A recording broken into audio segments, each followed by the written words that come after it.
Live from KSAT 12. Good Morning San Antonio starts right now. And making news this hour, a curfew remains in effect in downtown San Antonio as the city tries to recover following protests that turned violent over the weekend. Another night of nationwide unrest. I'm Inez de la Cuetara in Washington, and I'll have all the details coming up.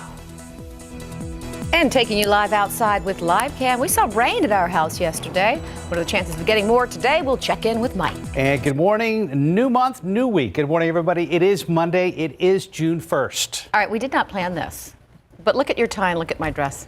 That kind of compliment in a way. Yeah, we both have those purples and pinks in there. Yeah, you look very nice today. So do you. Thank you. Thank you very much. Mike didn't get the memo. Mike, that's okay that Mike didn't get the memo. And Mike, what we did get is we got a day or two break from the showers and storms. And then yesterday, hello. Well, yeah, and it kept raining all morning long or all day long, but not everywhere.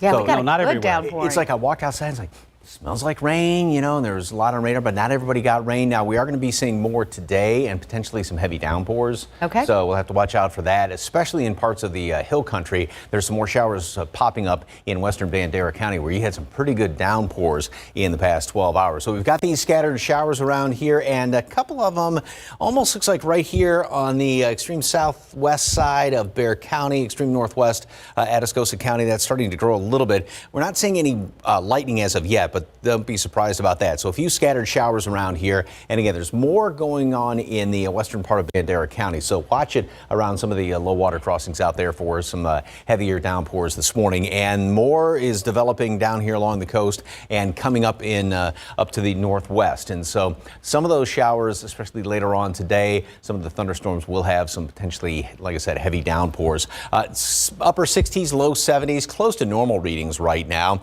And mold is on the high side. A little bit of grass out there, and throughout the day we're going to make it up to 82 degrees. So we will have showers and some storms off and on throughout the day, especially starting to really get going later on today. And again, some of those downpours could be on the heavier side. We'll still keep some rain chances around the next couple of days, and then more sunshine to finish up the work week. Details coming up in just a couple of minutes. Time saver traffic right now on this Monday morning. Here's Officer Marcus Trujillo. Morning, sir. Well, good morning to you, Mike. Good morning, everyone at home and those working the overnight shift, getting ready to head home, or maybe you're just about to pop inside your vehicle. Right now, as we take a look at the roadways, we had some accidents earlier this morning, very early this morning, and they're just about wrapping up, so things are looking great out there. So let's take a look at TransGuide. Right now, 1604 Tradesman, no problems there. Eastbound and westbound lanes running smoothly all the way through I-10 at 1604. 410 at Jackson Keller, traveling both directions, still running smoothly, but as you can see that little reflection there, there may be some damp spots still out there in certain parts of the roadway. So just remember, put away those distractions, those cell phones, those coffee cups, and both hands on the wheel. Mark? Thank you, Marcus. New this morning, San Antonio police say a man was shot and killed in his driveway on the southeast side late last night. It happened around 9 p.m. on the 3400 block of Action Lane near Martin Luther King Drive. Police say the man in his 40s was sitting in his car when some suspects pulled up and started shooting. SAPD says they found several shell casings in the street during their investigation. Police said the suspects drove away and last check have not been found. Downtown San Antonio remains under curfew this morning. This after peaceful protests Saturday night turned violent, causing damage to downtown businesses with a handful of people arrested. Sarah Costa joins us live from home with more. So Sarah, are there any overnight repeat occurrences? Good morning, Mark and Leslie. And it appears that the curfew seems to be working at this point. We don't have any new reports of damages or demonstrations. And then relatively a peaceful night last night, but that was not the case Saturday night when peaceful demonstrations intended to bring attention to police brutality after the death of George Floyd were followed by violent and destructive riots. Those riots caused the city to put a curfew into effect last night. The curfew for Alamo Plaza began at 6 p.m. and the rest of downtown went into curfew at 10 p.m. and it will be lifted at 6 this morning. At least 6 people were arrested during Saturday night's destructive demonstrations. People taken into custody by San Antonio police were booked on a wide range of criminal charges. Here are some of their charges of the 4 people we have information on. Joe Canales, 44 years old, charged with aggravated assault against a peace officer, along with a couple other offenses. Wayne Ray Waldrip is 21, charged with engaging in riot and unlawful carry of a weapon with other charges as well. Alejandro Yanez, 17 years old, charged with engaging in a riot. Ray Aguilar, 19 years old, is charged with the retaliation. Now, we do have 3 other people that were booked. They were booked on low-level misdemeanor charges. Reporting live from home, I'm Sarah Acosta, KSAT 12 News. Mark and Leslie. Thank you, Sarah. New numbers put out by the Associated Press show that more than 4,000 people have been arrested over the past few days in the protests since George Floyd was killed. Meanwhile, the country is picking up the pieces after another night of nationwide unrest. ABC's Inés de la Cuartera has the latest from Washington. Overnight, more protests from coast to coast. From Los Angeles to Boston, large crowds protesting into the night.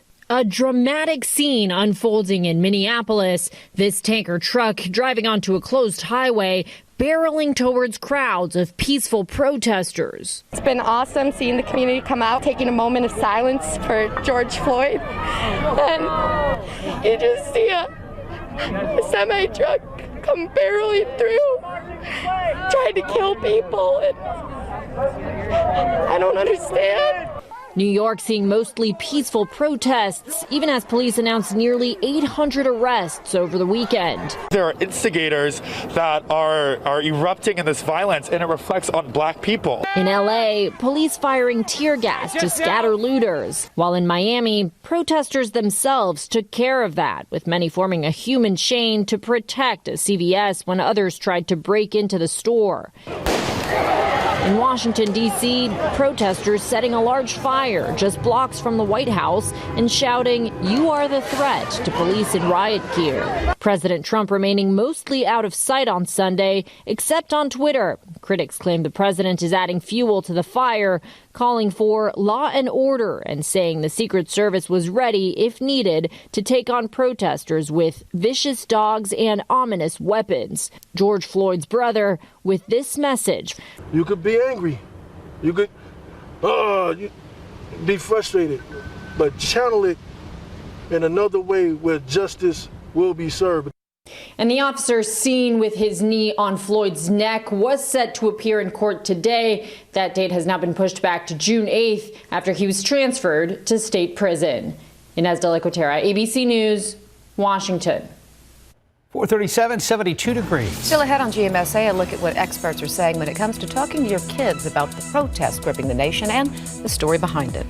And next, if we didn't need something else today, the start of the hurricane season, we'll tell you what forecasters are saying about this year's potential storms. And speaking of storms, we're in for some ourselves today. Mike Osterhage is tracking it for you.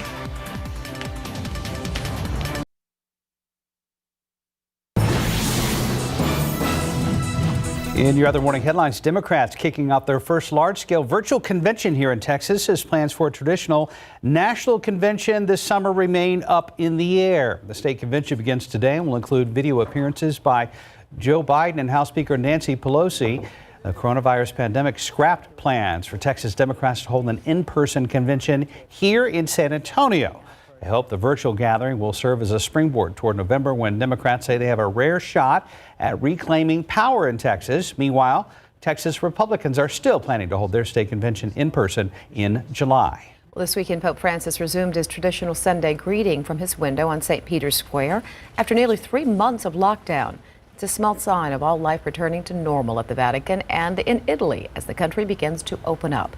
The Vatican museums will also open today, and cultural sites and museums throughout Italy will open later this week. The crowds are much smaller, though. Everybody in the square has to wear masks and maintain social distancing to get into the basilica. Yet another threat to the U.S. this year. The 2020 hurricane season starts today. Forecasters predict it's going to be an above-average year. States along the Atlantic coast, including Florida, now have to think about preparing for storms. This comes as the country is still dealing with the pandemic.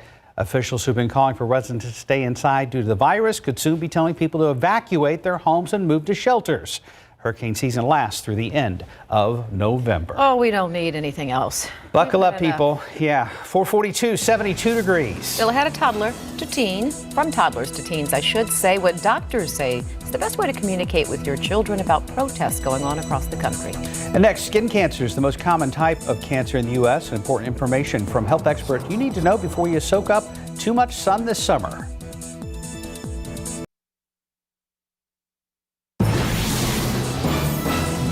Welcome back, everybody. It's now 4:45. Well, parents are learning how to deal with the pandemic and now intense protests across America.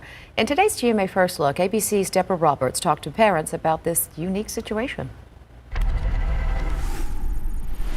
In this morning's GMA First Look, how to talk to your kids about the protest gripping the nation and the story behind it.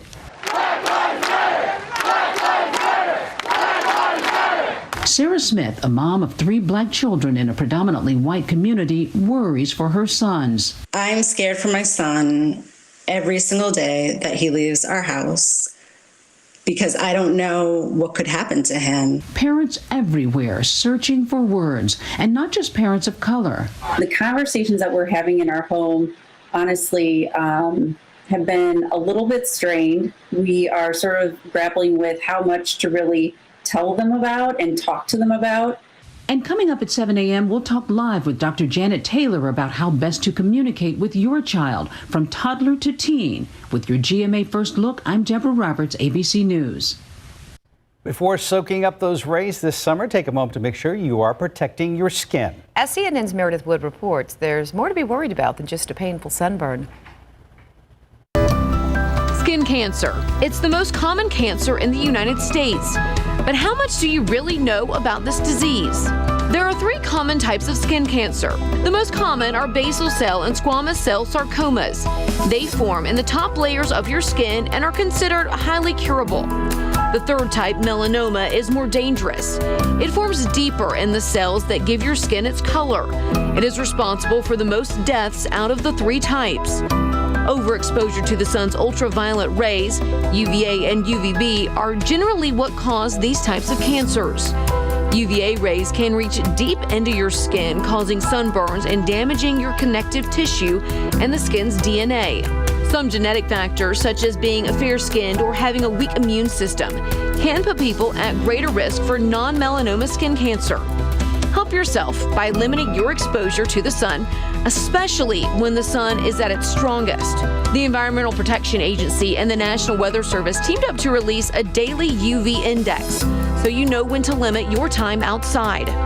Also, make sure to visit the dermatologist regularly. They can keep track of your skin and mold changes and test any areas of your skin that concern you. For today's Health Minute, I'm Meredith Wood. Time to check traffic. Marcus, what's happening on the roadways on this Monday morning? Well, right now we're still looking pretty good out there. You can see the map all green, like most people's yards right now after all that rain we've been getting. Right now, as we take a look, you can see no accidents. Nothing that should delay you out there. However, just keep in mind, depending on where you live and where you're traveling to or what roads you're using, you may encounter some ponding on the roadway still, just a little bit left over. So just be careful with that. Both hands on the wheel. 410 at FM 78 so far, no issues there. 37 in Houston, north and southbound lanes still look pretty good. No problems, 410 at Austin Highway all the way around through 410 at San Pedro. Take a look, 1604 Bandera, traveling both directions, extremely light right now with not too many folks out there on the roadway just yet, but they will be waking up soon. Yes, sir, they will. And the roads, I know it's like center stripes were still kind of drying out after more overnight showers, but the skies this weekend weren't bad at all. No, and then, we had a lot of rain around the area yesterday. Not everybody saw rain, and that's kind of the situation right now. So I think we're going to have to watch out today, maybe some heavier downpours, too. Mm-hmm. So we had a lot of rain in western Bandera County yesterday, 2 to 4 inches. My lawn is green. Yeah, mine's fantastic as well. Yeah, I was thinking about cutting the grass yesterday, and it's like, nah, but... Just thinking about it. After more rain, that could be more of an effort coming up here. As far as sunset yesterday, it was absolutely gorgeous.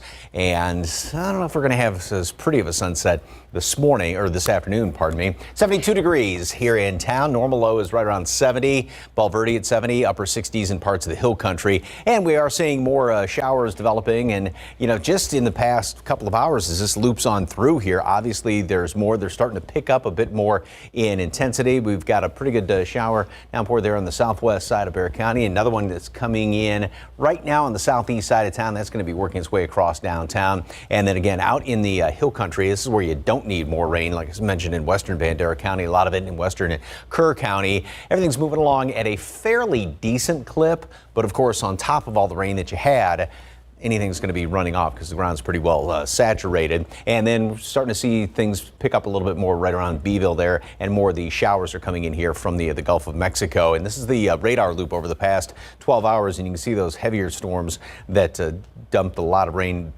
there in western Bandera County. Now, notice how everything's kind of moving up from the southeast and almost has a bit of a spin to it. There is an upper low which is parked just to the south of us, right there around northern Mexico, and that is just sitting here spinning around, and so that's going to keep the chance for rain, and it's in a perfect position to have potentially heavy rain because it's just tapping into all the moisture, obviously, off the Gulf of Mexico. So computer model, the rapid update model, has a fair amount of rain around throughout the rest of the morning. Now, again, that doesn't mean it's going to be raining everywhere, but we will continue to see these showers kind of develop and downpours become a bit heavier. Some of the numbers show that could have, like I said, potentially some heavy downpours. And that'll be the situation through the rest of today. And then tomorrow, things will start to fire up again, although I think rain chances are a little bit lower tomorrow, although we will still have some. As we were talking about, this is the official start of the hurricane season, except we've already had 2 named storms, and we got to look out for something down there, right? It's coming in from the Pacific Ocean. There was a tropical system in the Pacific Ocean. It has now moved across the Yucatan Peninsula, the Central America, and now moving into the Yucatan Peninsula. That may actually emerge into the Gulf of Mexico and could be something we have to watch out for in about the next week. There are some computer models that have that kind of paying us a visit, but not until sometime next week. 78 degrees today at noon. Showers, couple of thunderstorms. There could be some heavier downpours later on today. 82 high temperature, which is well below normal. So the cloud cover, the rain is going to keep us on the cooler side, if you will. And then tomorrow we'll still have some more rain around here, although I don't think it's going to be as widespread.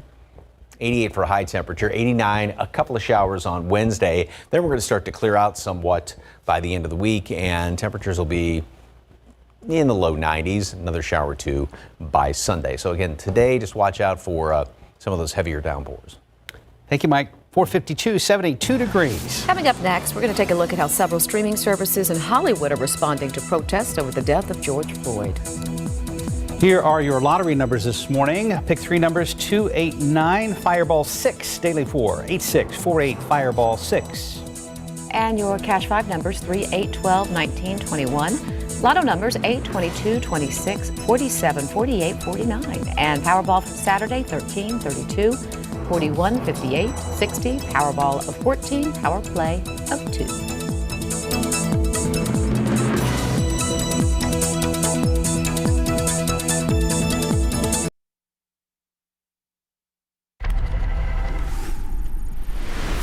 Several of the major streaming services and social media companies are responding to the unrest following the death of George Floyd. Now, for the latest on what's happening in Hollywood, here's ABC's Christopher Watson. They're calling it Blackout Tuesday. Major music labels, including Atlantic Records and Warner and Capitol Music Groups, all joining in a music industry call to make June 2nd, quote, a day to disconnect from work and reconnect with our community, all as a show of solidarity 1 week after the death in police custody of George Floyd in Minneapolis. Other prominent labels, as well as Apple Music and Spotify, also posted social media messages of support and calls for accountability and change as protests continue across America. The music industry is not alone in speaking out, often silent, or if they speak, at best deliberately guarded. Major Hollywood content providers like Netflix, Amazon, and Hulu have all posted messages of solidarity on their official social media. HBO and HBO Max changed their Twitter handles to hashtag Black Lives Matter, as did TBS and TNT. While YouTube pledged $1 million, quote, in support of efforts to address social injustice. And that's what's happening in Hollywood. I'm Christopher Watson, ABC News. Now 3 minutes till, and we're at 72 degrees. Coming up in our next half hour, look at the damage left behind this weekend following all those protests. Well, several stores, including Apple, just reopened following the coronavirus shutdown, but now they're having to close again due to looting and protesting. More ahead in Tech Bites.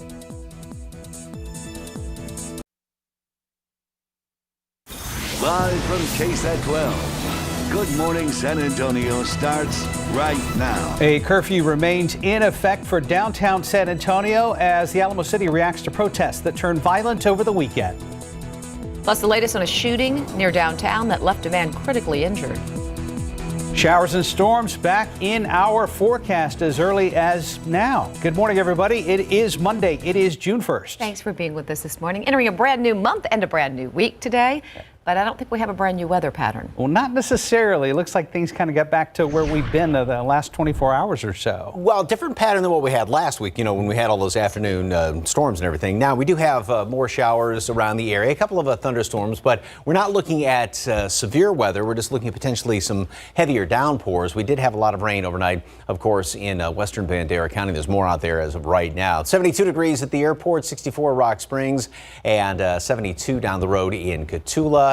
Humidity, yep, it's up there. A lot of moisture in the air getting wrung out, and so that's what's going to be feeding some of these potential heavier downpours throughout the day. And here's the big picture, and this has really been getting going after in just about the past couple of hours since I first came into work this morning. And as you can see, we do have a pretty good downpour there on the west side of Bexar County. That's moving in almost toward Collierville, toward Castroville, I beg your pardon. Medina Lake, a little bit of rain there as well. And then this area of rain, which is now just sliding into San Antonio, into downtown. And that's going to be a fairly decent downpour. Everything's moving along at a fairly good clip, though, so it's not as though these things are just sitting in one spot. But of course, they're in western Bandera County, where you've had some of about 2 to 4 inches of rain estimated yesterday, and so more rain obviously is falling there, and then more of these showers are developing down here to the southeast. And think of a big wheel spinning. The hub of that wheel is centered right around northern Mexico, and so it's spinning in this counterclockwise direction, pumping in all that moisture from the Gulf, and that's what's feeding the potentially heavy rain. Temperatures are actually not that far from normal. Normal low being 70. We're at 72 right now. Moles on the high side. I would venture a guess that it is going to remain high given all the rain in the forecast. Showers, a couple of storms this morning. More showers and storms this afternoon. They will continue to develop, and maybe some heavy downpours. Low 80s for high temperatures, so we are definitely going to be on the cooler side. Now we'll make it to the upper 80s tomorrow. Still some more scattered rain around the area, perhaps on Wednesday, and then we'll see more sunshine to finish up the week and get back into the low and even some mid 90s to finish up the first work week of the month of June. Details coming up in just a couple of minutes. Time saver traffic. Here's Officer Marcus Trujillo. Any problems out there yet? Well, right now, Mike, things look pretty good. So with no accidents out there on the roadways, we're going to go from the map over to TransGuide. You can see firsthand that no problems there. 281 at Grayson, and looking at some other areas, north and southbound lanes running smoothly. 37 there at Cesar Chavez. So just watch out. There could be some spots on the roadway still a little damp from the rain overnight. So just remember, both hands on the wheel. Put away those distractions. Mark? Thank you very much, Marcus. A reminder, a curfew is still in effect for downtown San Antonio through 6 a.m. The curfew responds to the many bars and restaurants that were vandalized over the weekend. Sarah Costa joins us live from home to tell us about a fund that's helping out more local businesses. Sarah, good morning. Good morning, Mark and Leslie. That's the Texas Restaurant Relief Fund, and it's helping out not just restaurants across Texas, but also in San Antonio that were damaged or vandalized Saturday night's destructive demonstrations. Now, this fund isn't a new fund. It was created to help restaurants and bars stay afloat during the COVID-19 pandemic. The Texas Restaurant Association announced that funds will also be going to independent businesses who have been damaged due to the protests and riots over the weekend. The relief fund was created in late March, and since then has raised and distributed $2.23 million in grants of up to $5,000 to more than 400 restaurants in Texas. If you'd like to donate to the Texas Restaurant Relief Fund, you can text TRRF to 31996. Again, that's text TRRF to 31996. You can find a link of how to apply for assistance. And also, if you would like to donate to the fund, you can find both of those links right now on KSAT.com. Reporting live from home, I'm Sarah Acosta, KSAT 12 News. Mark and Leslie. Thank you very much, Sarah. An important reminder from Mayor Ron Nierenberg. We are still in the midst of a pandemic, and the mayor says it's crucial everyone continue to follow social distancing guidelines when out and about, as well as wearing a face mask. I do want to close with a stark reminder, though, that we're also in the middle of a global pandemic. Most of the peaceful demonstrators last night, when they couldn't keep physical distance, were masked up, and that's good. But when demonstration ended and the rogue vandalism began, it became clear that many residents were ignoring health and safety protocols. During the latest briefing, the mayor revealed 5 new cases of COVID-19, bringing the total case numbers to 2,830, with 1,477 recoveries. An additional death was also announced, bringing that total to 74. There are still 92 patients in the hospital, 39 patients in ICU, and 22 on ventilators. Well, police say a man was critically hurt following a shooting in a neighborhood near downtown. Police called to the 300 block of Fair Avenue around 7 last night. That's where they found a man with a gunshot wound inside a car. The car was pierced with several bullet holes along with shell casings found on the ground. The man was taken to a hospital. Police say the shooter may have been inside a black SUV, which was spotted near the scene. Exactly 5:06, 72 degrees. Still ahead, Apple is once again having to close some of its stores, this time due to widespread protest and looting. And next, we're highlighting a great local graduate who says he got offered to attend Harvard but decided to turn that offer down. Wow. And taking you back outside with live cam. Get an update on your traffic, and of course, we're tracking the forecast.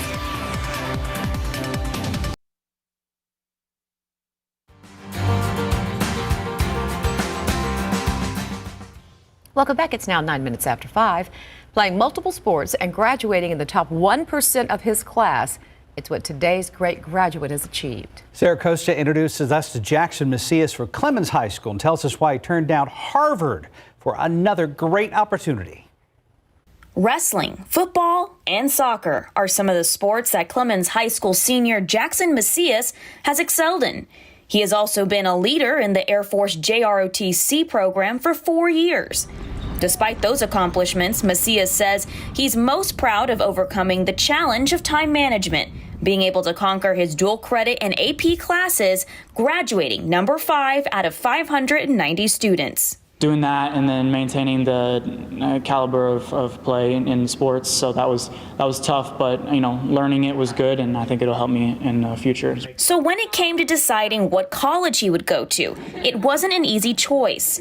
Jackson turned down playing football at Harvard University to pursue his dream. But then I got the acceptance to the Air Force Academy, and the excitement from it was enough to tell me that that's where I wanted to go. And also the opportunity to play soccer there opened up, and I know that that's what I wanted to pursue. The cherry on top of his decision, he will be the third person in his family to attend the Air Force Academy. His father graduated from the academy, and this year his older sister Haley Macias just finished her 4 years. Like his sister, Jackson wants to go into pilot training. I'm looking up to her and want to follow in her footsteps. Haley says what she most respects about Jackson is his extreme work ethic that landed him his opportunities. He would be gone every single day for hours on end, and I had no idea where he was going. And he was going to the fields, and he was working, and he was running, and he was sprinting, and he was working on his touches. She says she was proud to see that work pay off in his high school soccer matches. He just absolutely crushed it. He was faster, bigger, stronger. Now Haley says she can't wait to see what he'll do next. I fully expect him to go there and outshine me in every way, and I'm just so stoked to watch him do it. And when we asked Jackson for his advice for other 2020 graduating seniors going through this pandemic, he said to treat this challenge as an opportunity and show the world what we can do. Reporting from home, I'm Sarah Acosta, KSAT 12 News. Another impressive graduate. Congratulations, Jackson, and good luck at the Air Force Academy. 5:12 now, just about there, 72 degrees. Still had a look at a special Lord of the Rings cast Zoom reunion and Neil Finn's new song. Both are benefits raising money for good causes. And next, Atari finally getting back into video game console biz with a brand new system. Mornings were made for better things than rheumatoid arthritis or psoriatic arthritis. When considering another treatment, ask about Xeljanz XR, a once-daily pill for adults with moderate to severe rheumatoid arthritis or active psoriatic arthritis for whom methotrexate did not work well enough. It can reduce pain, swelling, and significantly improve physical function. Xeljanz can lower your ability to fight infections like TB. Don't start Xeljanz if you have an infection. Taking a higher than recommended dose of Xeljanz for RA can increase risk of death. Serious, sometimes fatal infections, cancers, including lymphoma, and blood clots have happened, as have tears in the stomach or intestines, serious allergic reactions, and changes in lab results. Tell your doctor if you've been somewhere fungal infections are common, or if you've had TB, hepatitis B or C, or are prone to infections. Don't let another morning go by without asking your doctor about Xeljanz XR.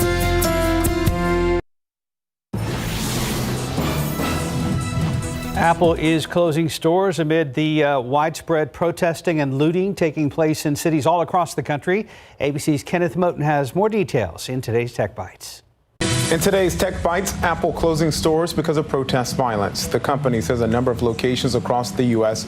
will remain closed because of safety concerns. The closures took effect just days after Apple announced plans to reopen many stores that closed because of coronavirus. And President Trump has spoken with Facebook CEO Mark Zuckerberg on the phone amid growing controversy between the Trump administration and social media. Zuckerberg reportedly raised concern with the president on Friday regarding his tweets about the nationwide protests. And nearly 2 years after it was unveiled, Atari's VCS console is ready to hit stores. The company says about 500 production models should leave the factory by the middle of the month. Atari still has not said what games will be available on the system. Those are your Tech Bites. Have a good day.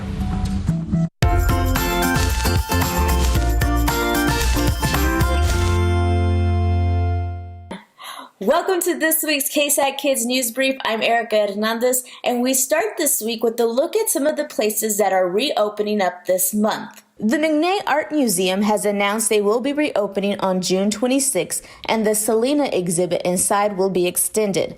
Also opening, Schlitterbahn. You can enjoy the popular water park again this summer starting in mid-June. Unfortunately, though, Morgan's Wonderland has announced they will remain closed through 2020 due to the coronavirus pandemic. Everybody loves freebies. Here are a few you should know about. Taco Cabana all summer long will be offering free lunch for kids. No purchase necessary. Kids 12 and under can get a bean and cheese taco, chips and queso, and a drink at all Texas locations between 11 a.m. and noon, Monday through Friday. And Krispy Kreme turning National Donut Day to National Donut Week. Starting today until Friday, you can get one free donut per customer per day at participating locations. This week's critter to learn about and to watch out for are giant apple snails. The parasite-carrying invasive species has previously been found in the San Antonio River. Apple snails are native to South America and can grow up to 6 inches and wreak havoc on native snails and vegetation. Now, if you see one of these or their pink egg clusters, you're urged to report it by calling Texas Parks and Wildlife. Now, that's it for this week. You can head to ksat.com/ksatkids for more or sign up for the weekly newsletter. Hope you all have a good week. Just about 5:18. Time to check the roadways once again. Marcus, anything new developing on the roadways? Yes, but it's not an accident, but it could cause an accident. So let's go straight to TransGuide right now. This is now starting to fall, folks. This is I-10 at Frio, and those long turns and curves just like this, that's what could make for a hazardous morning commute. Mike's been warning us that it's on the way, and some places it was already there. Well, here it is in the downtown area now, Mike. Yep, and we're going to see more of it throughout the day, and maybe even some heavier downpours on top of that. So take your umbrella and take your galoshes. Remind me to go get the umbrella out of my truck. I mean, I know it's a little late. You're supposed to do that before it starts raining. I know, but I've been sitting here with you, so. Yeah, some folks saw some rain yesterday. Some folks saw too much rain yesterday, western Bandera County. And there's potential for some heavier downpours today, and we'll still keep a few showers around the next couple of days. So yesterday's sunset was so Woodlawn Lake. Look at how gorgeous that is. Those two birds flying right there. Thank you very much for that. Temperatures are close to normal being 70 here in town. This is what it looks like on radar, and we've got showers and a couple of heavier downpours. Zooming in, there's that one heavy downpour there, which is moving through Castroville right now. And then this is what Marcus was just showing us. And here's the rain, which is cutting right across downtown, working its way up to the northwest.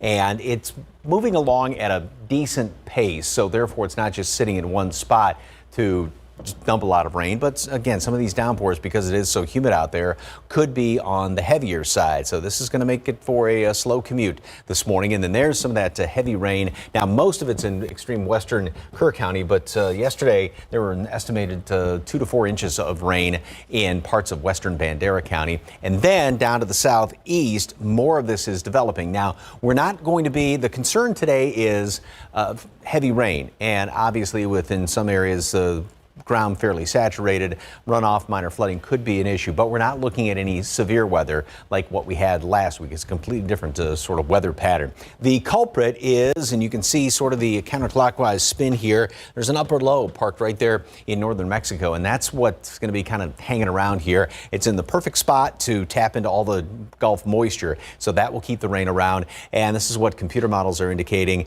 Showers, a couple of heavier downpours throughout the rest of the morning and going in through the afternoon hours as well. The majority of it being probably down here to the southeast and perhaps tapering off a bit overnight, and then we'll have more starting off tomorrow. And I don't think as much of a chance of rain tomorrow, but we'll still have showers and a couple of thunderstorms around here. And again, with the ongoing rain, it's still going to add to the saturated ground, and so therefore it could be running off. Start of the tropical season, June 1st through the end of November. We've already had 2 named storms in the Atlantic Basin, and we got to watch out for this, which it was a tropical system there in the Pacific. It's moving across the Yucatan Peninsula, and that could pop up in the Gulf of Mexico and then come in here. And there are some computer models that have it paying a visit by next week sometime. Now, obviously, a lot can change between now and then, but that's definitely something that we need to keep tabs on. 78 degrees today at noon. Showers, a couple of thunderstorms, some heavier downpours can be expected around the area. 82 for a high temperature today. So we are going to be on the low side or on the cool side of normal, that being 90. Well below that, thanks to the cloud cover and some of the rain. Upper 80s tomorrow. More scattered showers and storms, although I don't think they're going to be as widespread tomorrow. And then we go into Wednesday and a little more sunshine, still a couple of showers, a thunderstorm around here. And by Thursday, we are going to see more sunshine, finally back up into the 90s. And we'll see more sunshine through the first half of the week, and a couple of showers right now are possible on Sunday and back into the low 90s again the latter half of the week. If you get a sec, do you mind grabbing my umbrella out of the truck, maybe during a break or anything? I have one. You can borrow mine to go get yours. Thank you. Okay, you're off the hook. Thanks, Mike. Right now, 522, 72 degrees. Coming up next in your morning spotlight, a big treat for Lord of the Rings fans as members of the movie cast reunite for a special online rereading of the script. Let's check out your lottery numbers. Pick 3, 289, Fireball 6. Daily 4, 8648, Fireball 6. Cash 5 numbers 3, 8, 12, 19, 21, and your lotto numbers 8, 22, 26, 47, 48, 49. Powerball numbers are 13, 32, 41, 58, 60, Powerball of 14, and a Power Play of 2.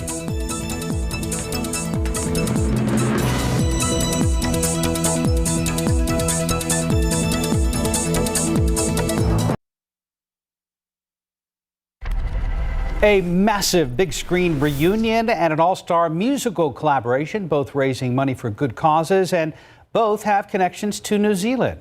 Here's CNN's David Daniel with your Hollywood Minute. All we have to decide is what to do with the time that is given to us.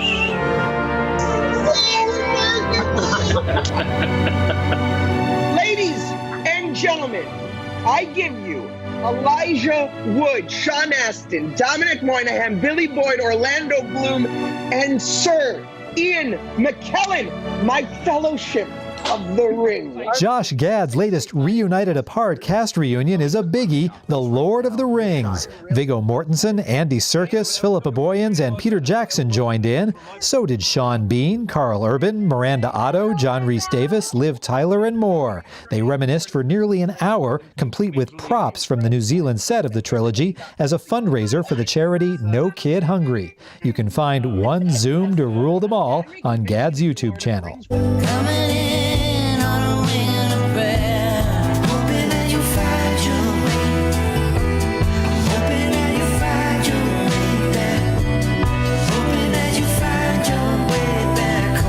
Neil Finn is working to help the Auckland City Mission in his native New Zealand build housing and social services for those in need. His new song, Find Your Way Back Home, featuring guest vocals by Stevie Nicks and Christine McVie, among others, shows what home means to a range of Aucklanders who've had a variety of life journeys. Proceeds from downloads of the song will go to the mission. In Hollywood, I'm David Daniel. Time check, 5:27, 72 degrees. Still ahead, major protests continue in dozens of U.S. cities in connection with the death of George Floyd. We'll have the latest on what's happened so far. Plus, can the flu shot protect you from getting COVID-19? We'll tell you what doctors are saying about getting the flu shot and why it is so important right now. And are the kids sick and tired of being cooped up inside? We'll tell you about some cool summer camp options that will soon be available from local Girl Scout clubs.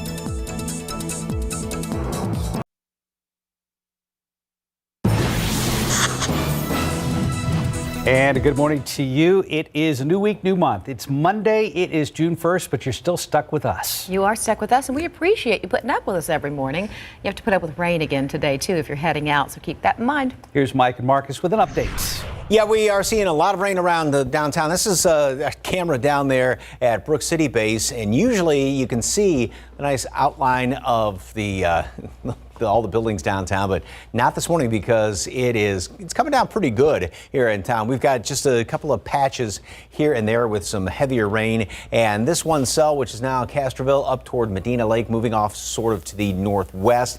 Some decent downpours in there. As a matter of fact, the one moving through town right now, it's coming down at the rate of about 1.5 inches, 2 inches per hour. It doesn't mean you'll see that much, but it's just coming down pretty good, and this could be causing a little bit of runoff on some of the highways as well. And again, it's working its way off to the northwest, and a lot more rain over in western Bandera County. Had an estimate of about 2 to 4 inches yesterday, so you don't need any more on top of that, but all this is going to continue to work its way off to the northwest. And then there are more of these showers developing down here just to the east of Cotulla, and of course down around Beeville and Corpus Christi, and this is all sliding up to the north. So we've got this whole big system which is pulling all this in from the Gulf of Mexico, and so this is going to continue not only this morning but also this afternoon. Temperatures are pretty consistent, very close to normal readings, normal being 70 here in town. 78 today at noon and 82 for a high temperature. More showers and thunderstorms basically throughout the day, and again some heavy downpours can be expected. We'll have some rain to deal with the next couple of days, then we'll see more sunshine to finish up the week. Details in just a couple of minutes. Time saver traffic right now. Here's Officer Marcus Trujillo. Rain causing problems yet? Not yet, Mike, but we are keeping a close eye on it. Now, currently, there's no delays out there on the roadway other than the rain falling down. So remember, you want to reduce that speed just a little bit. And this is one of the areas that I'm watching closely. This is the infamous fine silver curve right there, I-10 at 35. So far, no problems yet, but look at that reflection. There is some standing water there on the roadways. You want to reduce that speed, increase that following distance. Remember, gentle application of the brake and the accelerator throughout your morning commute. Mark, Leslie.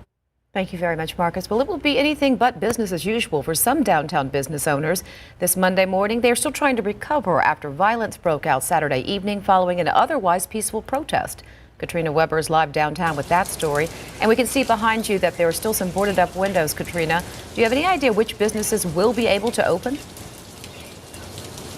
Well, that will be the big question going forward today. You can see some of the businesses here in the downtown area did have their windows boarded up because they had their windows shattered during that outburst Saturday night. Others boarded them up to prevent any damage. In the wake of all that destruction, there was a big effort to clean up. Yesterday morning, private citizens as well as city workers hit the streets to try to undo some of the damage. They picked up bagload after bagload of broken glass from the shattered windows. According to police and the mayor, the violence erupted after a peaceful protest about the death of George Floyd at the hands of Minneapolis police. That protest had wrapped up when police say a group of people took advantage of an opportunity to incite violence. There's no estimate yet on the amount of damage or exactly how many businesses were damaged in all of that. But again, the big question today is how many of them will be able to get back to business today. Reporting live downtown, Katrina Weber, KSAT 12 News. Katrina, thank you. Demonstrations and violence continue in dozens of U.S. cities protesting police brutality days after the death of George Floyd. As CNN's John Lawrence reports, former officer Derek Chauvin is in state prison facing charges in connection with Floyd's death. Tensions brewing across the country. We stand for the ones who's been knocked down, the ones who can't stand up no more because they don't have a voice anymore. From day to night, streets were packed with protesters. Angered by the death of George Floyd, who died last week in the custody of Minneapolis police. We deserve justice, not just for what happened to Mr. Floyd in Minneapolis, but what's happening to black men and women all across this country, and that's been happening. Curfews were enacted in more than 36 cities.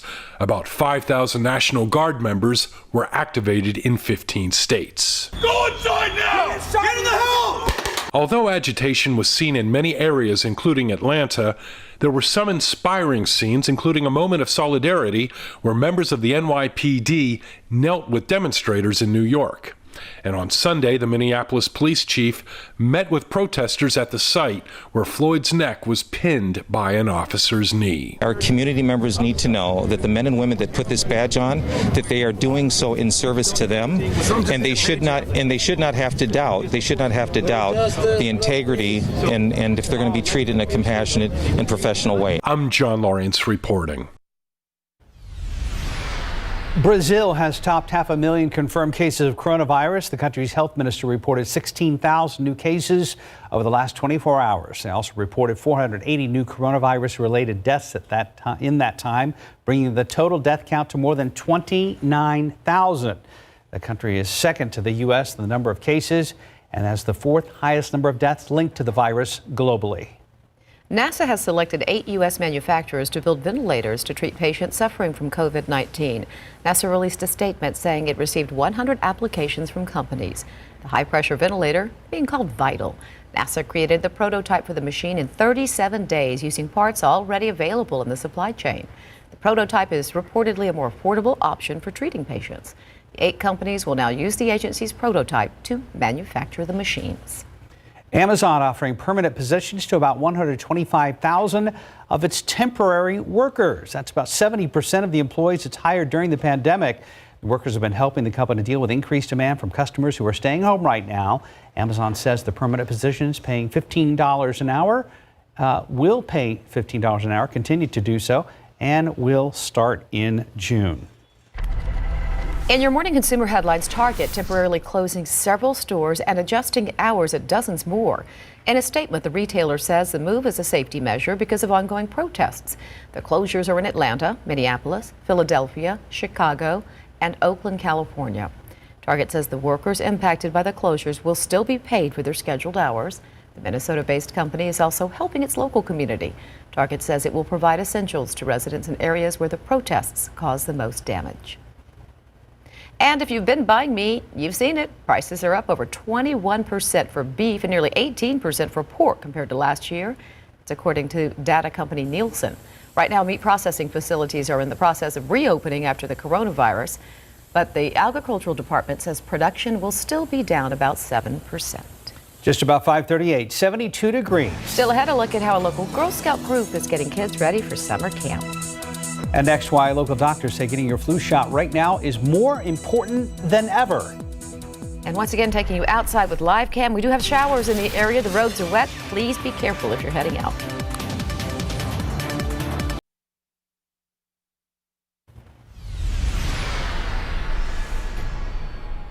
Welcome back. Your time now is 5:40. It's a claim that's been circulating for weeks. Getting the flu shot will increase your risk of getting COVID-19. Even though experts worldwide have debunked the myth, Courtney Friedman ran it through the KSAT Trust Index. 2 renowned local doctors gave the same definitive answer and explained why it's never been more important to get your flu shot. Within a second of asking the question, both doctors gave me the same answer. The flu shot does not increase your risk of contracting COVID-19. No. So the flu shot will help prevent you from getting the flu. The only connection between the flu and COVID-19 is the fact that many of the symptoms are the same. With the exception of a runny nose, COVID-19 doesn't cause a runny nose. The flu usually does. That's why both doctors are emphatic. Getting the flu shot this year is crucial to save you confusion, save you a trip to the doctor during the pandemic, and possibly save your life. It's extremely important that people get the flu shot because it is possible to get both the flu and COVID-19 at the same time, which will really increase your risk of having a worse outcome, being in the hospital, having respiratory failure, and even death. That message comes alongside an important reminder. The flu shot does not give you the flu. That's another debunked myth. But for now, let's focus on this one. The claim that the flu shot could put you at risk for COVID-19 is a definite not true on our KSAT Trust Index. Courtney Friedman, KSAT 12 News. 542, 72 degrees. Are you looking for something to keep the kids busy with this summer? Coming up next, we're going to tell you about some of the great programs being put on by local Girl Scout groups.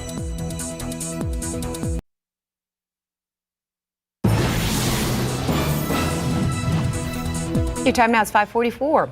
Summer is upon us, and the kiddos will need to keep busy, whether it's virtually or through other activities. Girl Scouts of Southwest Texas have plenty of options for your children through their summer camp. Sarah Costa joins us live from home to tell us about some of those programs. Hi, Sarah. Good morning, Mark and Leslie. Well, even though Texas has allowed for summer camps to physically open this summer, the Girl Scouts of Southwest Texas wanted to make sure they provided all options for campers, and that's why they are offering virtual summer camps for all girls entering kindergarten to 12th grade in the community, with components of a traditional summer camp experience to families in the comfort and safety of their homes. Participants will receive a virtual camp activity pack delivered to their home prior to the first day of each session. Each activity pack will have grade-appropriate program supplies for all activities for that week. Campers will have access to 5+ hours of live interactive virtual activities like online flag ceremonies, lunchtime table talks, virtual campfires, and theme-specific live activities. Our job is to be here for girls, whether there's COVID-19 or not. Our job is to continue developing our girls. So this happened, we thought, what else can we do to provide that summer experience to girls? We do have an award-winning curriculum. So we wanted to make sure the girls got those skills that otherwise they wouldn't get if they don't come to summer camp. If you would rather have your child attend summer camp in person, the organization has limited spots still available for their away camp and day camp and will be following social distancing guidelines. All of those camps run from June 15th to August 7th. If you head to KSAT.com right now, you can find links on how to apply and all that information on the virtual summer camps and in-person summer camps. Reporting live from home, Sarah Costa, KSAT 12 News. Mark and Leslie. Sarah, thank you very much. Just got a push alert, and boy, we're seeing a bunch of flashing lights on TransGuide. Well, let's get the details on what's happening on the roadways from Officer Trujillo. One vehicle accident northbound 35 through the downtown vicinity, but it's not the Fine Silver curve. It's actually northbound 35 just after, right before you get to Durango, right there between Alamo and Durango Street. And take a look. This is 35 at Alamo camera. As you can see, we've got right-hand lanes blocked, left lanes open. But then as you continue on, what we're seeing on the map is slowdowns through that Fine Silver curve and then along those turns and curves, particularly the lower level of westbound I-10. So keep that in mind. Here is that accident. And as you can see, the rain isn't helping things out. So hopefully we can get this accident cleared before we get any additional vehicles coming into this accident zone and move everyone along their way safely. It's turned kind of into a messy morning out there for a lot of folks, hasn't it, Mike? Yeah, and we're going to continue to keep rain around throughout the day. There could be some heavier downpours. Some of this is coming down pretty good, enough to kick up the rooster tails and everything on the highways around town. And so you definitely, as Marcus always says, just kind of slow down and take it easy. So temperatures right now throughout the area are pretty close to normal. We're, averaging about 70. That's the normal low temperature this time of year. This is what it looks like on radar as of right now, and as you can see, some of these downpours moving through town, they are coming down at a fairly decent clip. We're not seeing any lightning as of right now, but just have the heavier downpours, and is looking at some of the rainfall rates around here, which, like I said, it's coming down. In some cases, some of the estimates have been anywhere from about 2, 3, even 4 inches per hour. This is coming down about 2 inches per hour. And then out there in portions of Medina County, we're seeing about 3.5 inches per hour. Now, that doesn't mean you're getting that much rain, but it's just kind of a good indication that it is definitely coming down basically in buckets. Now, the other thing is we are not seeing any sort of severe threat. This is all just rain that's being picked up on radar as of right now. So we're not going to have to worry about really any hail, or obviously around a thunderstorm we could have some higher winds, but any sort of severe weather other than the flooding threat is not expected today. Now, we've got a lot of rain out in portions of the hill country as well, and then also down here around Corpus Christi, we've got some of these showers, maybe even a couple of lightning strikes that are showing up, and all this is going to continue to work its way up to the northwest. So we've got this flow which is kind of coming on in here from the Gulf of Mexico, of course, and it's all because of a low which is centered right down here in northern Mexico, and this thing's just sort of been hanging around. It's in a perfect spot to get all that moisture being pumped on in here. So that's why we can expect some potentially heavier rain around here. That's what the computer model is indicating. Some of these heavier downpours throughout the rest of the morning, and they will continue on throughout even into the afternoon hours. Doesn't mean it's going to be raining constantly, but again, with some of these rainfall rates, 2, 3, even close to 4 inches per hour, you can see, and on top of basically saturated ground from all the rain that we had last week around here and even over the weekend. So that could cause a little bit of some runoff, some minor flooding in the usual kind of low-lying spots.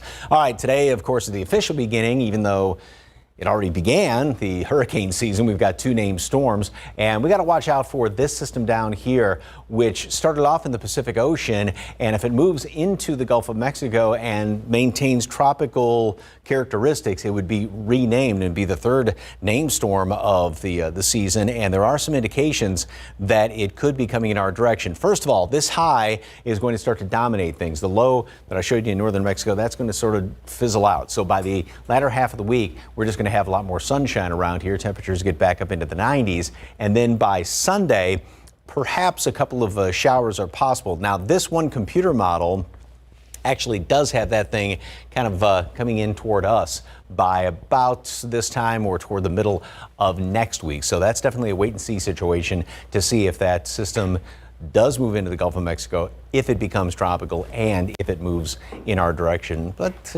bears watching. 78 degrees today at noon. Showers, a couple of thunderstorms around the area. A few heavier downpours can be expected, and 82 for a high temperature. So we are definitely going to be on the cool side of normal with more rain today. More rain tomorrow. A couple of more showers scattered about the area on Wednesday, a thunderstorm or 2. And then we're going to start to see more sunshine. We'll have some mixed in Wednesday, but more sunshine Thursday, Friday, Saturday, especially low 90s, maybe a shower or 2 by Sunday. So wet today. Yeah, it looks like it. Yep. Thank you. 552, 72 degrees. Coming up next on GMSA, getting a first look at some brand new music hitting stores this week. Big 3 numbers, 289 Fireball 6. Daily 4, 8648 Fireball 6. And your cash 5, 3, 8, 12, 19, 21. Lotto 8, 22, 26, 47, 48, 49.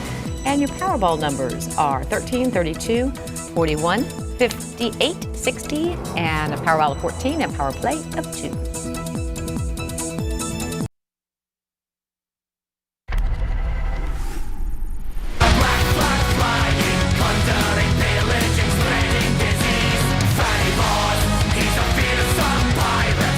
Blast me hearties, grab your rum and set sail with pirate metal band Ailstorm.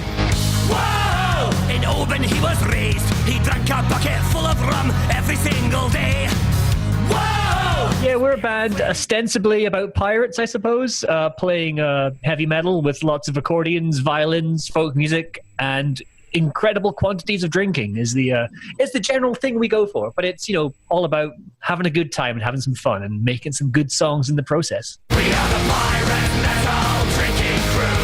We think you're dumb and we hate you too. We are the pirate metal drinking crew. So yeah, that's our brand new album, The Curse of the Crystal Coconut. I think it's absolute nonsense, but good nonsense. It's we've sort of realized as a band that people don't want deep and cerebral things from us. They want nonsense. And by golly, we have provided it in droves on this one. It's just like a collection of very fun songs. Some of them far too rude for television. It's time to spin the wheel. We can go anywhere we feel. We're heading west to the land that's the best, and I ain't ever coming back. Tortuga! I think a lot of bands get so caught up in sort of cultivating this image of, mystery and seriousness and being characters that they lose track of, why you started a band in the first place. And that's, is to have fun with your friends and just, have a great time. And we take it very seriously.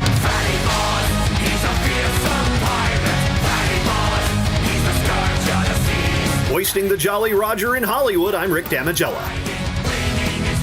5:57 still ahead in our next half hour. Lots of damage left behind following protests in downtown San Antonio over the weekend. We'll have a look at what's next for the businesses that were hit the hardest. And Marcus is here tracking traffic, including this incident over there, 35 near Alamo. And Mike will have an update on this rainy Monday morning. You're watching GMSA.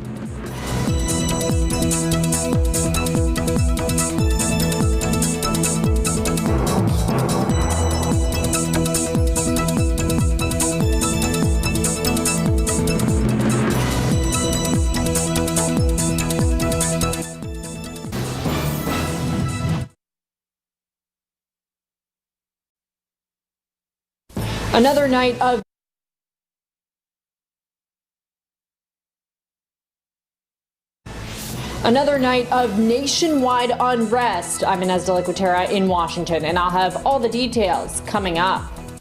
Bullet casings and evidence markers filling an East Side street after a shooting ends with one man dead. I'm Max Massey. I'll have the details.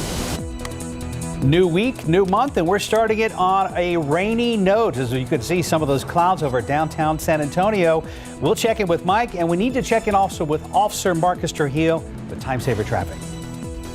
Live from KSAT 12. Good Morning San Antonio starts right now. And a good morning to you. It is Monday. It is June 1st. Thanks for being with us this morning, everybody. Yeah, you're definitely going to have to deal with a wet commute if you have to head out this morning. And that is causing some problems or could be a factor on the roads. But first up, Mr. Osterhage. Nice thing to see with this picture, because last time we looked at it about half an hour ago, you couldn't even see any of the skyline downtown. And that was because the heavy rain was moving across downtown. Obviously, it's still murky looking out there, but a lot of the rain is now moved past this image. Now it's on the kind of the northwest side, and we're seeing rainfall rates about 2-3 inches per hour, which is not how much rain you're going to be getting. It just means it's coming down really, really heavy, almost like kind of coming down in buckets at times. And so that's been causing a lot of runoff. There's, and Marcus is going to show you this in a minute, but a lot of rooster tails getting kicked up on the highways as traffic moves on through. So it is definitely wet out there. You want to take it easy. A lot of rain around Medina Lake as well.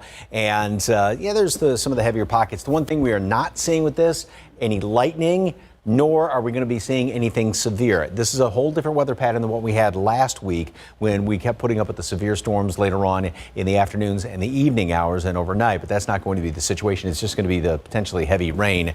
We had a lot of rain yesterday in western Bandera County. Some continue to move through there. And then more continues to develop down here to the south. Now we're starting to see just a couple of lightning strikes down there, but that's kind of the exception rather than the rule. So temperatures, we have dropped down, some rain cooled air out there. 71 degrees. 70 is the normal low, so we're right where we should be. Mold's on the high side, and it's going to be remaining high for the next couple of days.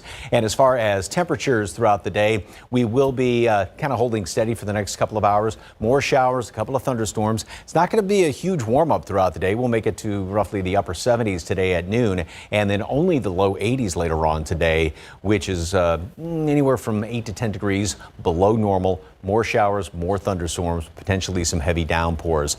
We are going to have some more rain the next couple of days. Details on that coming up in just a couple of minutes. Time saver traffic right now. And Officer Trujillo, any problems due to the wet roads? Yes, we have a couple of problems here in the downtown area. Now, first I'm going to show you this on the map. Northbound 35, just past the Alamo Street entrance ramp, right before you get to the Cesar Chavez exit. However, that's just one major accident. Let's take this full frame. Going to switch to a couple of cameras here. If we can get that. Here is TransGuide right now. You're looking at 35 at San Pedro. That's the lower level. And as you can see, the rain is not helping with this situation. So we have another accident there. And here's the one that just cleared up just moments ago, northbound 35. We had 2 lanes blocked right here at Alamo. So now we have another accident further up ahead. This one's going to be northbound 35, the lower level right there at San Pedro. And as you can see, look at all that water accumulating downtown already on the lower level. And that's with crews working overnight, clearing out all those drains. I saw them out there on the way to work this morning, and it's still not enough to keep up with all that rain this morning. Mark and Leslie? Marcus, thank you. We know you will keep us updated throughout this hour. Well, some downtown business owners are dealing with a double dose of trouble, recovering from the coronavirus closures and now damage from weekend violence. Police say a group of people went on a destructive rampage Saturday night after a peaceful protest. Katrina Weber is live downtown, where some of them are still showing the signs of it. Any estimate on how many businesses have actually been damaged, Katrina? Now, we haven't heard any numbers just yet, but as you drive through this area, you can tell the toll that this has taken. You see several storefronts with their windows all boarded up, just like this one. Now, what you won't see much of is any glass on the ground. That's because of the work of some private citizens as well as city workers who got on that right away, sweeping up the glass and cleaning up the mess yesterday morning. They hauled off the debris by the bagload. According to police and the mayor, the damage was done by a group of people whose goal was to incite destruction. They say this happened after a protest against the death of George Floyd at the hands of Minneapolis police here ended peacefully. Several people were arrested in connection with all of this. The question now is what happens to these businesses, exactly where they will go from here, when they'll be able to make those repairs and when they'll be able to open again. Now, we do know that there is a helping hand available for some of those. And for more on that, we go to our Sarah Acosta. Sarah? Good morning, Katrina. Yeah, any of those restaurants and bars that were damaged from Saturday night's demonstrations can seek help with the Texas Restaurant Relief Fund. And this fund isn't a new fund. It was created in early March to help restaurants and bars stay afloat during the COVID-19 pandemic. The Texas Restaurant Association announced that funds will also be going to independent businesses that have been damaged due to the protests and riots. The relief fund was created in late March and since then has raised and distributed $2.23 million in grants of up to $5,000 or more to more than 400 restaurants in Texas. If you'd like to donate to the Restaurant Relief Fund, you can text TRRF to 31996. Again, that's text TRRF to 31996. And you can find a link on how to apply if your restaurant or bar and you're independently owned was damaged during those riots from Saturday night. Right now on KSAT.com, you can also find the links on how to donate online as well. Reporting live from home, I'm Sarah Acosta, KSAT 12 News. Mark and Leslie. Although there were not any violent protests in the Alamo City last night, many other places around the U.S. did not have the same experience. ABC's Inés de la Cuetera has more on what has been nearly a week of nationwide unrest. Good morning. Demonstrators around the country are taking to the streets to demand that all 4 officers involved in the death of George Floyd be arrested and charged.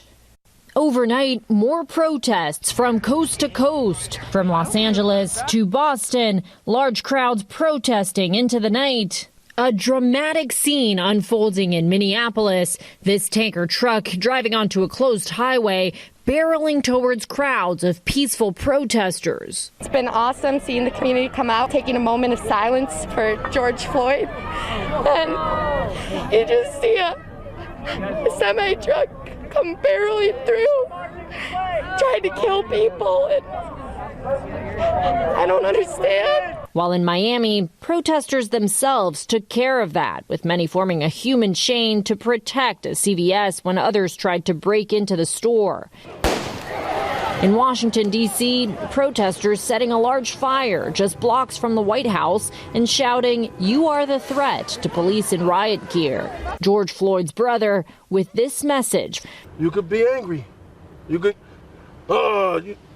be frustrated, but channel it in another way where justice will be served. And the officer seen with his knee on Floyd's neck was set to appear in court today. That date has now been pushed back to June 8th after he was transferred to state prison. Inez de la Cotera, ABC News, Washington. Right now, police are working to figure out what led to an overnight shooting that ended with one man dead on San Antonio's east side. Max Massey joins us live downtown. So, Max, what have police told us so far this morning? There are still a lot of questions in the case. I did just speak to the medical examiner. The only thing they were able to tell me is that the victim who was shot and killed overnight is a 48-year-old man. But take a look at the scene. This was around 9:15 in the 3400 block of Action Lane. This is on the city's east side between I-10 and 87. Police filling the street, working to find evidence. And as you can see on the screen, that wasn't very difficult to do because, as you can see, dozens of evidence markers and shell casings spotted right in the middle of the road. Police on the scene say the suspects drove up to the victim, started shooting. They then took off. Now, right now, investigators trying to figure out what exactly led up to the shooting, trying to figure out who exactly is responsible. Mark, Leslie. Also new this morning, one man's in the hospital after he was shot at least 3 times. This happened on the city's east side. Police telling us it happened around 1:30 this morning in the 1100 block of Center Street. That's near East Commerce and New Braunfels. They say it happened in a shed or garage in the victim's backyard. The shooter ran off, and police are still waiting to learn more from the victim in the hospital. That man is expected to recover. San Antonio police are also looking for a shooter on the northeast side. A sergeant says a man in his 30s is in the hospital after he was shot in the foot. They say it happened in the parking lot of the Oak Manor Apartments, which is on Austin Highway near Perrin Vital. The shooter ran away and has not been found. SAPD is asking for your help finding this woman, 53-year-old Dep He Nguyen. Police say police say has been missing since yesterday, and they believe she could be in danger. Her family says she has a medical condition, was last seen in the 700 block of North New Braunfels, which is just north of the HEB on East Houston. Nguyen has shoulder-length black hair and is 5 feet tall. If you know where she is, call the SAPD Missing Person Unit at 207-7660. 610, 71 degrees. You may be finding it difficult to have conversations with your kids about what's happening in the world. Later on GMSA, we're going to look at ways to discuss the pandemic and all the protests happening around the country. Plus, we continue to shine a spotlight on great grads in our area. Coming up next, we'll introduce you to the student who turned down an offer to go to Harvard for another once-in-a-lifetime opportunity. And taking you outside with live cam. Once again, remember, it's wet out there, everybody. Please give yourself extra time for your commute and be careful.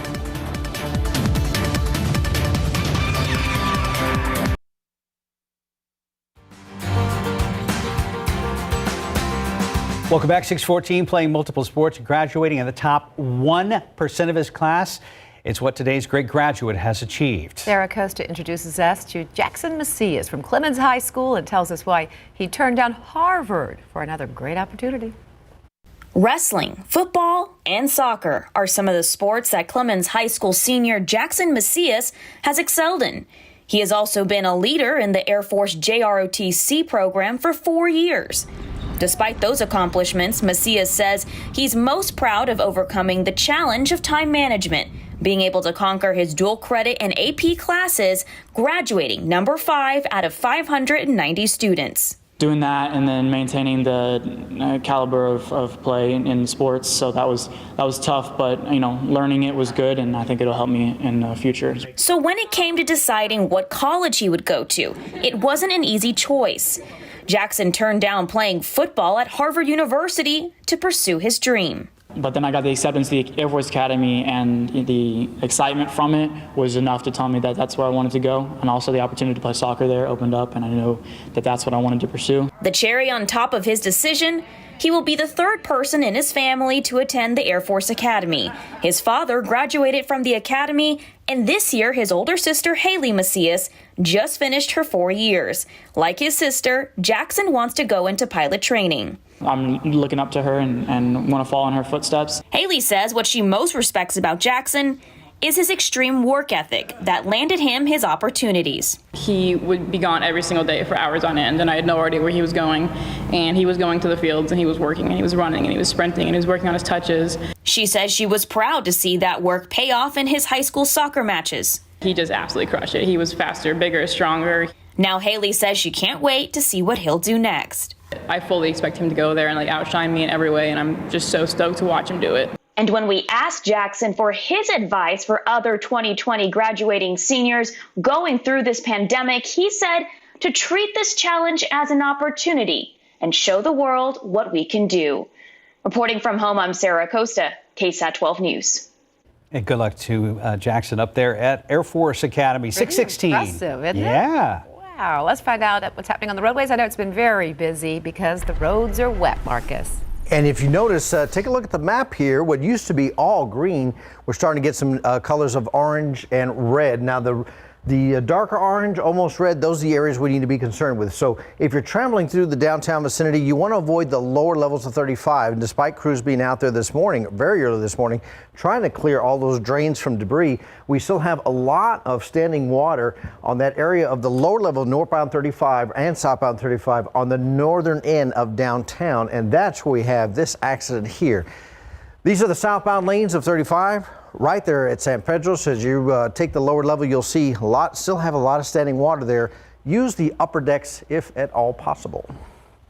Thank you, Marcus. Now, I was going to say, the interesting thing with that is the rain didn't last all that long this morning, but it was coming down 2-3 inches per hour, the rainfall rate. Mm-hmm. Right. And that's what we're going to be putting up with throughout the day. That's the trend. The whole day. Right. And so therefore that's going to cause some, some flooding in some areas. And that's given the fact that the ground's pretty well saturated as well. Sure. From last week. Well, the rivers are up and moving.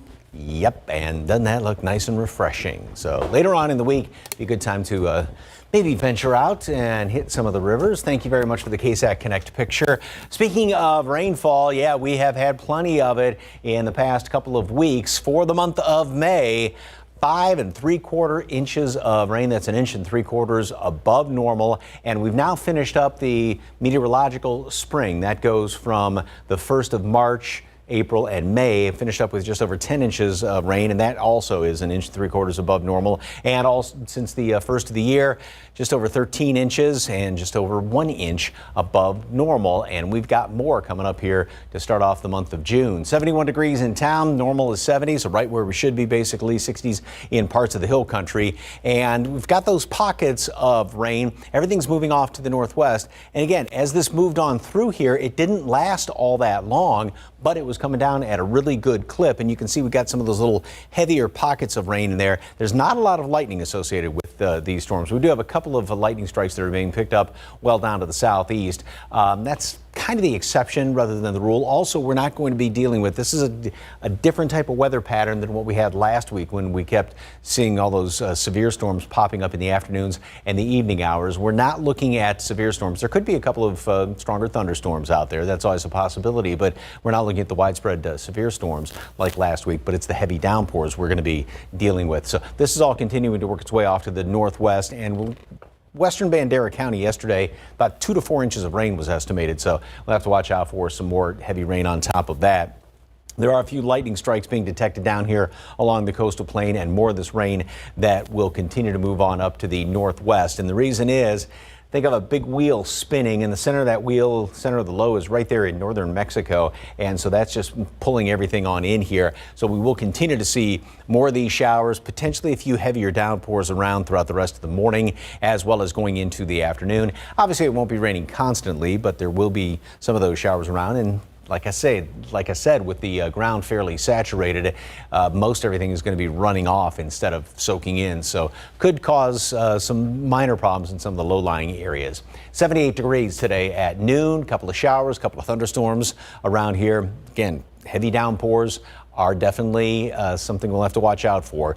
82, so we are definitely going to be on the cooler side, with normal high temperature being 90, so we'll be anywhere from 8 to 10 degrees below that. Tomorrow we'll still have more showers and thunderstorms around the area, and same thing on Wednesday, although I think there'll be fewer and further between on Wednesday, some sunshine thrown in as well, and then more sunshine by the end of the week. Temperatures will get back up into the low and even some mid-90s out there. A couple of showers possible by Sunday. Man, and we were just starting to dry out. Now we're getting soaked again in some spots, aren't we? Yeah, for the next couple of days, then that's another chance to dry out by the end of the week. Our aquifer must be happy. Oh, yeah. It went up last week. It went up a couple of feet, I think, in one day. So great. Thanks, Mike.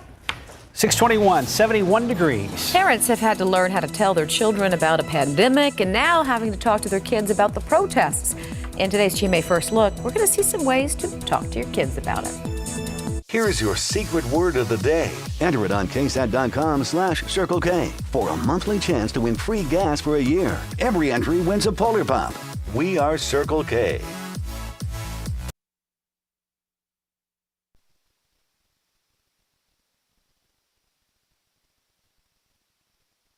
Something great from Mr. Clean. Stop struggling to clean tough messes with sprays. Try Clean Freak. It has 3 times the cleaning power of the leading spray to dissolve kitchen grease on contact. And it's great for bathrooms. Just keep pumping the power nozzle to release a continuous burst of mist and make quick work of big jobs. It even works on stainless steel. It cuts through 100% of dirt, grease, and grime. Available with easy-to-swap refills. To get 3 times the cleaning power, try Clean Freak from Mr. Clean. Feel the cool rush of new Claritin Cool Mint Chewables. Powerful 24-hour non-drowsy allergy relief plus an immediate cooling sensation for your throat. Live Claritin Clear. For 1 week only, save up to $13 in select Claritin products. Check this Sunday's newspaper for details.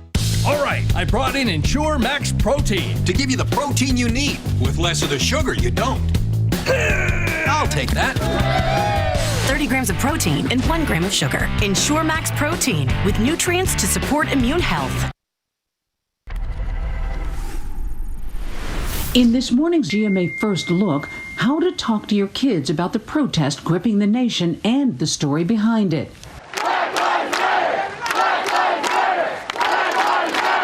Sarah Smith, a mom of 3 black children in a predominantly white community, worries for her sons. I'm scared for my son every single day that he leaves our house because I don't know what could happen to him. Parents everywhere searching for words, and not just parents of color.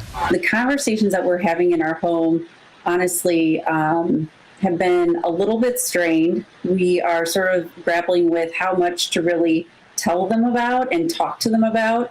And coming up at 7 a.m., we'll talk live with Dr. Janet Taylor about how best to communicate with your child from toddler to teen. With your GMA First Look, I'm Deborah Roberts, ABC News. Apple says they're closing some stores because of protest violence. The company says a number of locations across the U.S. will remain closed because of safety concerns. The closures just took effect days after Apple announced plans to reopen amid the pandemic. President Donald Trump has spoken with Facebook CEO Mark Zuckerberg on the phone about the growing controversy between the Trump administration and social media. Zuckerberg reportedly raised concern with the president on Friday, recording his tweets about the nationwide protests. And nearly 2 years after it was unveiled, Atari's VCS console is ready to hit stores. The company says about 500 production models are expected to leave the factory by the middle of the month. Atari has not yet announced what games will be available on the system. Only 500. Your time now is 6:26 and it's 71 degrees outside. Cleaning up the damage left behind following protests here in San Antonio. Next half hour was what happens next for those businesses that were affected.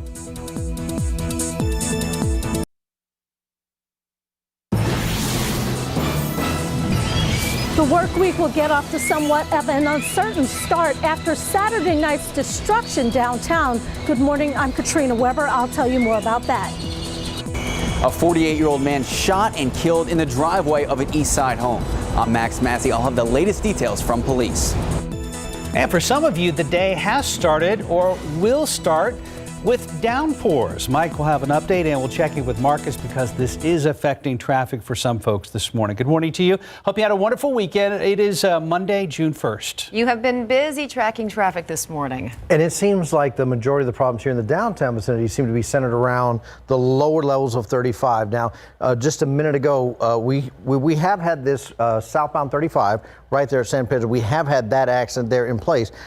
Just a minute ago, northbound 35 was slowing down significantly. Not sure if it was because of water or maybe someone missed their exit and was trying to have everybody else adjust to their mistake.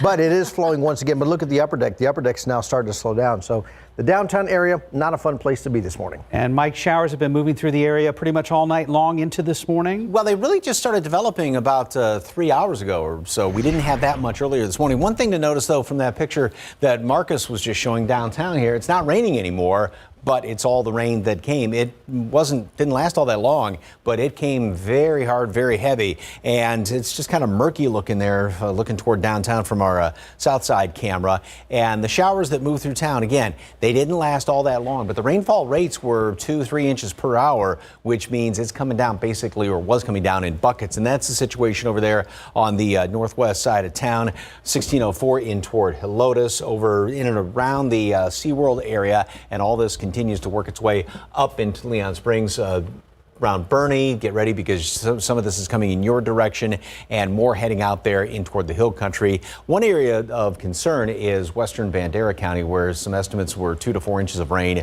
last night. And then more of this is developing obviously down here along the coast. A couple of lightning strikes are being detected, but that's sort of the exception rather than the rule. We're not going to have those severe storms like we had last week. Different weather pattern. What, again, the biggest concern is, what we have to watch out for are some of those heavier downpours. 71 here in town right now, some 60s in parts of the hill country, molds on the high side, and we are going to be seeing showers, a couple of thunderstorms, maybe some heavy downpours around the area, and temperatures are only going to be in the low 80s later on today. And tomorrow we'll still have some more scattered storms around the area, upper 80s, left over to Wednesday. Then we see more sunshine, and we're going to be making it back up into the 90s to finish up the work week. Looking ahead to the weekend coming up, time saver traffic right now. All right, so other than downtown, you said that's the main focus, right? That's the biggest area, or the area where we have the most amount of problems right now. So as we zoom in, you can see north and southbound lanes of 35 here through the downtown corridor. Very, very slow going. So folks, if you do have to come through the downtown area, you want to stick to the upper decks, not the lower decks. Now, we do have another accident, northbound 281, right there at Hildebrand. And we'll show you that one in just a second. But first, I want to show you, we do have the tow trucks out there. We did have EMS as well. At one time, all the southbound traffic on the low level was completely shut down.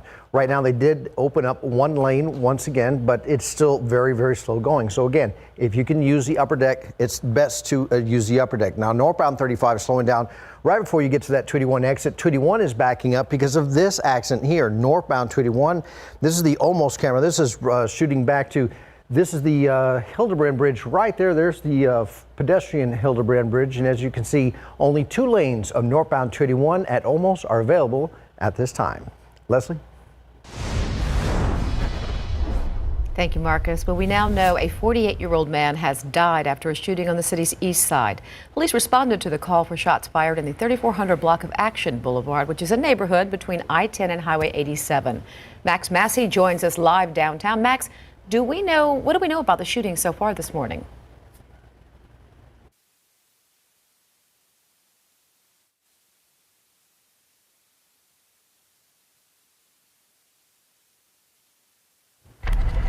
All right, we're having some sort of audio difficulty, but I'm sure we can work that out, and we'll try to return to Max a little bit later on in the newscast. The start of the work week could be delayed for some local business owners as a result of the weekend violence. Some of the downtown area are still trying to make repairs after a violent rampage. Let's see if we can work this out. Katrina Weber is live downtown. There she is with that story. Katrina, good morning. We can see boarded up windows. What's the extent of the damage as of this morning? Well, it seems that varies from place to place. Some of these businesses do have the boards up to cover up some of the broken glass that is from Saturday night. Others put up the boards to prevent their glass from being broken. Still others have had property stolen from inside. Now, some people tried their best to put things back together as soon as possible, or at least eliminate some of the mess that was made. Private citizens, along with city workers, pitched in on that effort yesterday morning, sweeping up and picking up some of the broken glass. Police say there was a group of people intent on inciting chaos Saturday night. They went on a rampage after an otherwise peaceful protest downtown that was calling attention to the death of George Floyd at the hands of Minneapolis police. The San Antonio police say the violence broke out after that protest ended. They later arrested about a half dozen people in connection with that. And we won't know until later this morning which of these businesses will be able to get back to work and back to open right away, and which of those may need more time to recover. Reporting live downtown, Katrina Weber, KSAT 12 News. Okay, we want to take you back out to Max Massey, who is covering that fatal shooting on the east side overnight. What can you tell us about the shooting, Max? Well, Leslie, it looks like whoever was responsible fired dozens of rounds at that victim, the 48-year-old man who was shot and killed. Take a look at the screen. This was the scene around 9:15 in the 3400 block of Action Lane. When police responded, they immediately tried to figure out what exactly happened. As you can see with the video from last night, evidence markers filling the road. They found plenty of evidence. It appears that dozens of shell casings found right in the middle of the street. Investigators tell us suspects pulled up to the victim, started shooting while he was in the driveway, and then those suspects drove off. The medical examiner tells me that victim who was shot and killed on the scene, 48-year-old man. They also tell me we expect to learn the identity later this afternoon. At last check, no suspects have been taken into custody. Investigators still working, trying to figure out who exactly is responsible. Mark, Leslie. That you would take a knee with me as we show them our hearts, that we want to be forgiven and that we want to make a difference from this point on. What you're seeing right now, video of white and black community members in Houston praying together in the neighborhood where George Floyd lived. On the basketball court where he used to play, white community members kneeled and asked for forgiveness of years of systemic racism. Their black neighbors cried as they prayed together, eventually kneeling down with them, showing compassion. This video was taken by our former KSAT reporter Bill Barajas, who now works at our Houston sister station, KPRC. He followed a group through Houston yesterday for what they called a pray test. They say the word protest seems to end in chaos, which is the opposite of their message and mission. Well, it's claimed it's been circulating for weeks. Getting the flu shot will increase your chances of getting COVID-19. Even though experts worldwide have debunked the myth, Courtney Friedman ran it through our KSAT Trust Index. And two renowned local doctors gave the same definitive answer and explained why it's never been more important to get the flu shot. Within a second of asking the question, both doctors gave me the same answer. The flu shot does not increase your risk of contracting COVID-19. So the flu shot will help prevent you from getting the flu. The only connection between the flu and COVID-19 is the fact that many of the symptoms are the same.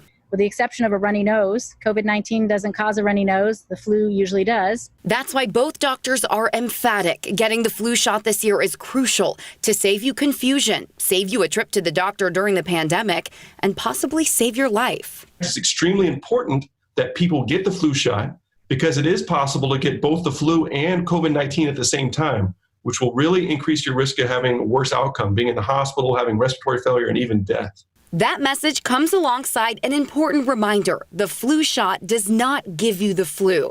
That's another debunked myth. But for now, let's focus on this one. The claim that the flu shot could put you at risk for COVID-19 is a definite not true on our KSAT Trust Index. Courtney Friedman, KSAT 12 News.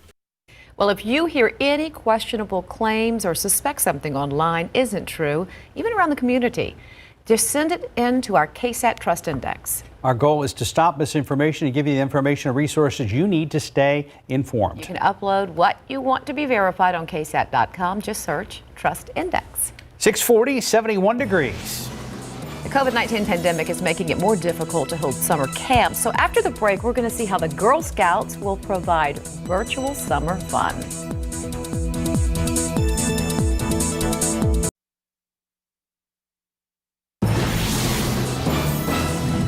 6:43, the COVID-19 pandemic has made the typical summer camp programs for children a bit more challenging. But the Girl Scouts of South Texas will provide all types of experiences from day camp to virtual camp. Sarah Costa joins us live from home to explain. Hi, Sarah. Good morning, Mark and Leslie. Now, just to be clear now, Texas has allowed for in-person summer camps to continue with certain social distancing guidelines in place, but the Girl Scouts of Southwest Texas wanted to provide all options for campers, including a virtual one. So virtual summer camps for all girls entering kindergarten to 12th grade in the community with components of a traditional summer camp experience to families from the comfort and safety of their homes. Participants will receive a virtual camp activity pack delivered to their home prior to the first day of each session.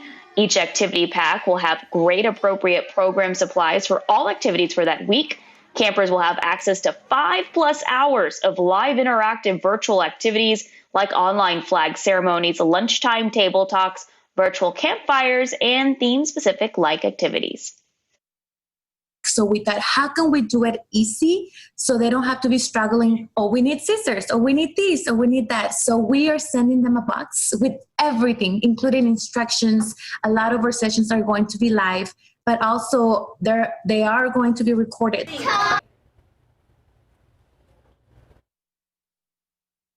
Have your child attend summer camp. The organization has limited spots still available for their away camp and day camp and will be following social distancing guidelines. All of those camps run from June 15th to August 7th, and you can find all that information about each of those sessions and how to register your child right now on KSAT.com. Reporting live from home, I'm Sarah Costa, KSAT 12 News. Mark and Leslie. Thank you, Sarah. Right now it's 6:45. Let's check on the roadways once again. Marcus has been very busy today. It has, and it's not letting up. So let's get to the accidents, folks. Right now, this area is still showing extremely slow traffic. That's due to the lower levels of 35 here on the northern portion of the downtown area. So if you can use the upper levels, use the upper levels.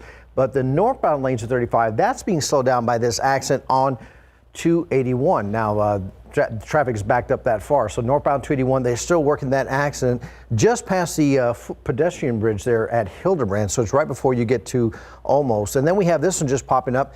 Another major accident. This is eastbound Highway 90 between Joe McMullen and Couple. So folks, you need to reduce that speed, increase that following distance, put away those distractions, those cell phones and those coffee cups, both hands on the wheel. Now this is the accident there. 281 at Almost. As you see, we have a number of officers there. Only 2 lanes in northbound 281 are open at this time. Right now, 35, 37, walking probably not a good idea right now with how slick things are, but up top, the highways look pretty good. Moving over here, this is 35 at 410. Up on the northeast side, so far, no issues there. Hopefully, the rest of our viewing area can follow this example and traffic will be moving along great. We sure hope so. Why not start with a horse, of course? Uh-oh, are you going to tell your horse joke that you love? This is just one of those. His favorite joke in the one of those wide pictures world. just because, you know, and enjoying watermelon.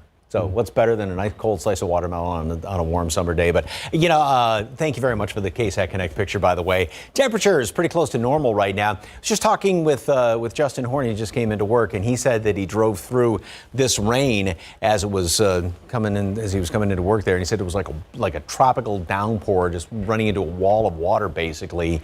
And that's what happened as this moved through town. It didn't last all that long, but there were some rainfall rates reported 2-3 inches per hour, and even some heavier spots on top of that. Obviously not that much rain fell, but it was coming down definitely in buckets, you know, firsthand account from Justin. And so that's why we've been having a lot of those problems on the lower level there of 35 in downtown. And all this will continue to work its way off to the northwest. And as you can see, a lot of that pretty hefty downpour there right around Helotes. Most of the rain has ended here in town for the time being. This will continue to move off in toward the hill country and had a lot of rain in western Bandera County yesterday. A few lightning strikes are being detected, but notice how they pop up and sort of fizzle on out there. We will see some thunderstorms with this, but that's going to be, I think, more the exception rather than the rule. And we're not going to have the severe outbreak like we had last week when each and every afternoon it seemed like we were getting some of those severe storms. So it's not going to be the high winds and hail we deal with as far as severe thunderstorms, but a lot of heavy rain, potential for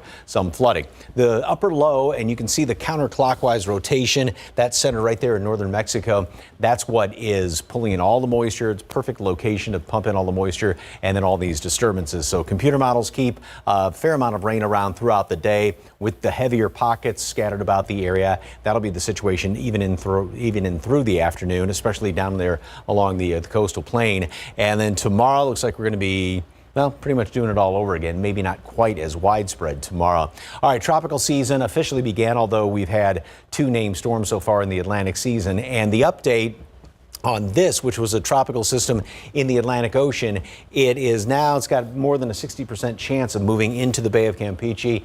Very good conditions there. And so it's probably, or as it's looking right now, would become another tropical system. It would be renamed then as it would be Tropical Storm Cristobal if it does indeed develop once it moves into the Bay of Campeche. And like I said, the odds of that just got upped a little bit going on in time. So first of all, high pressure is going to build in. It's the low that's affecting us right now is going to sort of wither away, if you will. And so therefore, by the middle of the week, we're going to take the rain chances pretty much out of the picture through the end of the work week and into Saturday as that high remains kind of in control. That's going to start to heat things up a little bit too. We get up into the 90s. Then going into next week, and this is just one computer model, but this computer model does have that low, which if it becomes tropical, does have that moving on into our area by Tuesday of next week. Again, that's one computer model. That's more than a week away, but just something to obviously keep a lookout for. 78 degrees at noon, a couple of showers, a few thunderstorms around the area. Heavy downpours can be expected today. 82 on the cool side. Normal high is 90, so we're going to be well below that, obviously. Tomorrow we get back into the upper 80s. More showers and thunderstorms, a few of them on Wednesday, although we'll have some sunshine mixed in. Then the chance to dry out a little bit, excuse me, by the end of the week. Thursday, Friday, Saturday, a couple more showers if possible by Sunday. Okay, so blinding rain is possible with some of these. Yes. Thank you, Mike. Thanks, Mike. Right now, 646, 71 degrees. As you age, it's important to keep your brain sharp. Join us tomorrow on GMSA, where we go over some common myths on how to do so. Outside with Live Cam, the news you need to know before you go is coming up. We'll check back in with Marcus and see how the roads are looking on your early Monday morning.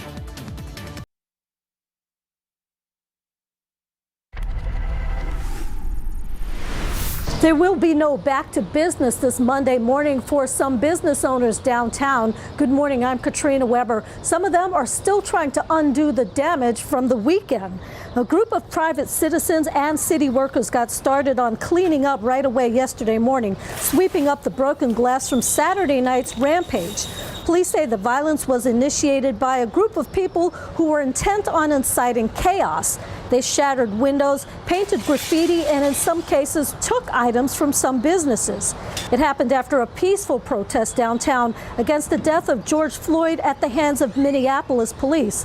Several people were arrested in connection with all of the damage here. Now, some businesses, as you can see, did board up their windows just to protect them, to keep them from being broken, while others put up the boards after the damage was done. Reporting from downtown, Katrina Weber, KSAT 12 News. 5 till 7. Time to check the roadways once again. What's happening, Marcus? Well, as we take a look at the map, we still have a couple of accidents out there, folks.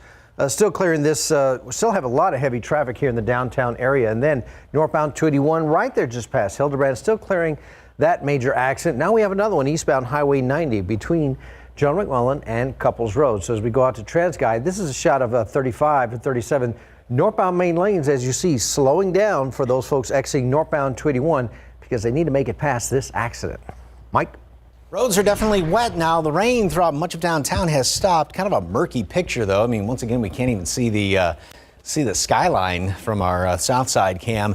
And about 3 or 4 pockets of rain, one well out in the hill country. The other one, which is on the northwest side of Bexar County, that's just sliding right up 10 and heading in toward Bernie, as well as further into the hill country. And then more of that rain developing down there along the coastal plain. Temperatures are close to normal readings. Heavy downpour is going to be the biggest concern today. 78 at noon, 82 for high temperature today. And we'll still have more rain around here tomorrow. A couple of scattered showers Wednesday, and then we'll start to clear on out. Thanks, guys. Thanks so much, everybody, for being with us this morning. Have a good day. We'll see you back here for GMSA at 9.